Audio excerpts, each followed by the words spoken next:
Digestion ஆரம்பிக்கிற இடம் நிறைய பேர் நினைக்கிற மாதிரி குடல்லையோ சிறுகுடல் இல்லை, வாய் உமிழ்நீரில் ஆரம்பிச்சிருது. உமிழ்நீரில் இருக்கக்கூடிய அந்த சலைவரி அமைலேஸ் கரெக்டாக வேலை செஞ்சால் தான் அது நம்ம சாப்பிடக்கூடிய உணவை அப்படி கூறுகளாக உடைச்சி அந்த அமைலேஸ் அப்படிங்கிற விஷயம் வந்து அமைலோஸ் அப்படின்னு நம்ம சாப்பிட்ற அரிசியில் இருக்கிற குளுக்கோஸ் வந்து அமைலோஸ். அந்த அமைலேஸ் உடைக்க ஆரம்பிச்சிடும், வாயிலே உடைக்க ஆரம்பிச்சிடும். இப்போ நீங்கள் வாயில் உடைக்க முடியாத ஒரு சோறு கைக்குத்தல் அரிசி. கைக்குத்தலாக இருந்ததுன்னா பல் கடித்து அதை அரைச்சி நீங்கள் மெல்ல முடியாது, அதை மென்னுக்கிட்டே இருக்க முடியாது. நீங்கள் அது ஒரு உடைச்சி அது முழு மாவு ஆகிறதுக்கு முன்னாடி அது வந்து உணவு குழலுக்கு வந்து இறப்பைக்கு வந்துடும். அதே வெள்ளை பச்சை பட்டை தீட்டுன்னு ஒரு அரிசியாக இருந்ததுன்னா பல் கடித்த உடனே அந்த அமைலோஸ் வந்து அந்த சலைவரி அமைலோஸால் அங்கே அப்சார்ப்ஷன் கூட ஆரம்பிச்சிடும்.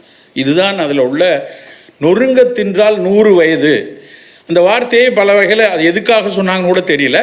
ஆனால் ரொம்ப ரொம்ப ஆழமான விஷயம். ஒரு நொறுக்கி பற்களால் கடித்து அதை வந்து மெல்ல சவைச்சு அந்த உமிழ்நீரோடு கலந்து உள்ளே போகும்போது அதனுடைய மெட்டபாலிசம் ரேட்டில் மாறும். ஸோ ஒரு உணவை அது அதனுடைய ஸ்ட்ரக்சரில் அது வந்து எவ்வளவுக்கு எவ்வளவு கடினமாக இருக்கிறதோ, எவ்வளவுக்கு எவ்வளவு அதில் வந்து பிற சுவைகள் கலந்து இருக்கிறதோ அதை பொறுத்து அதனுடைய கிளைசமிக் இண்டெக்ஸ் கொஞ்சம் மாறுபடும்.